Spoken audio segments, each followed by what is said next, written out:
Hi, my name is Weis, and the skill I chose to examine for this video project is the hockey Slapshot. Now, the goal for our novice subject was to make 7 goals out of 10 tries, that's 70%, from a distance of 25 yards away.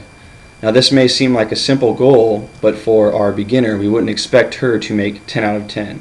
Knowing that the Slapshot is the most powerful shot in hockey, but it also is known as the most inaccurate shot in hockey.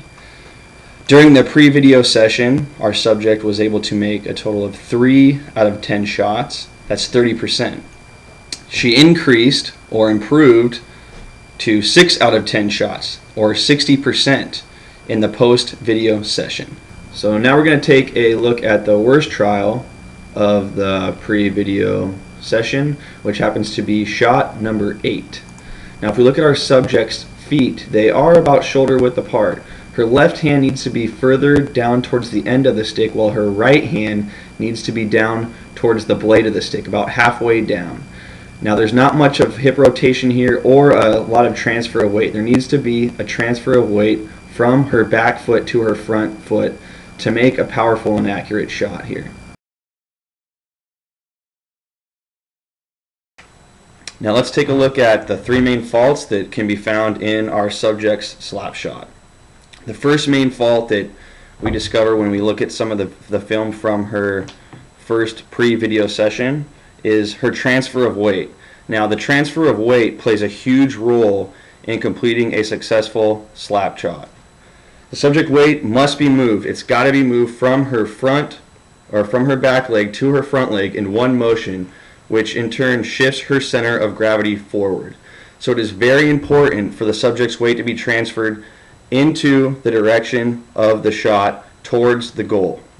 Now, her energy and power can be transferred to the puck more effectively when we do it this way.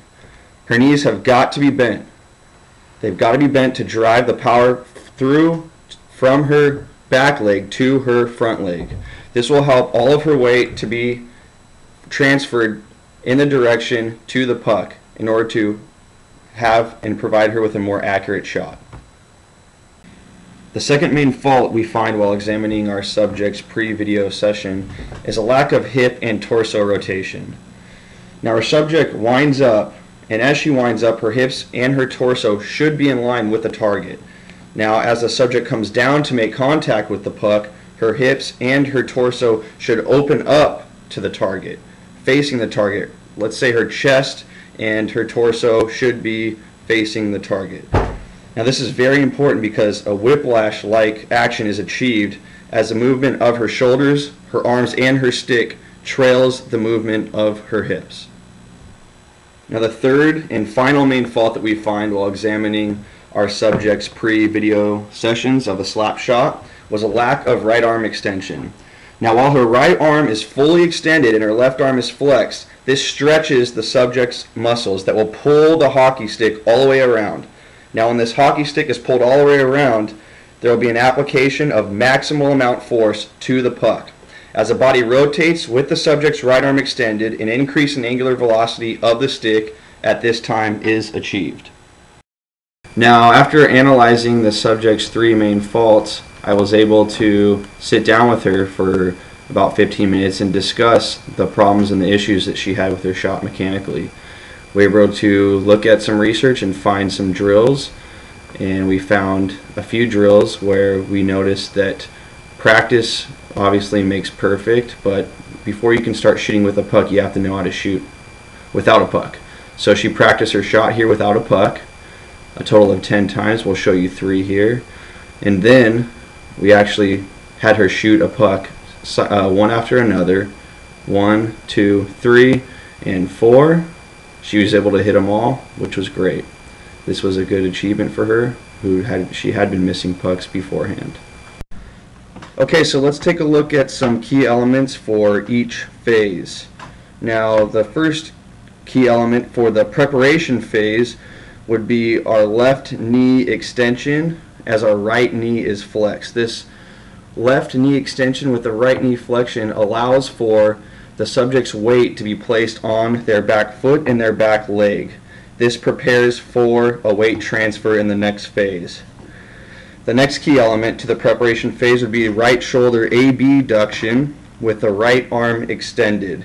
Now this prepares for a maximal muscle contraction. This allows for the muscles that we use to take the shot to stretch and be ready to contract in the next phase, which is the force producing phase, and we'll take a look at some key elements from that phase now.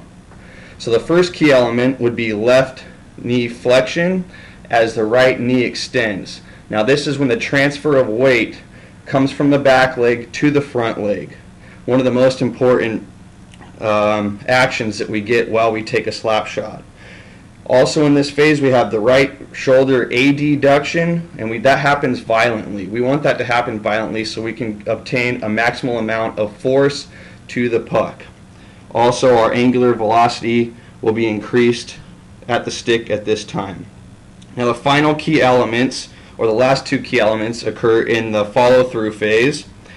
Now the first key element in the follow-through phase would be full lumbar rotation to the left. Now this is important so that we can achieve a powerful whiplash-like action. Now we want this to happen at the end of the phase, all the way through, a complete follow-through with our lumbar rotation to the left. Now for accuracy, our final key element would be our right shoulder to continue to adduct all the way through, as our subject points to direct or to in the direction that they want the puck to go, towards the goal. So post-video session, our subject makes 6 out of 10 goals, which was an improvement from the pre-video session. She has better knee flexion, her torso rotates, weight transfer towards the front foot, and a follow-through showing exactly where she wants the puck to go. And it's a goal. 6 out of 10 good, we see an improvement.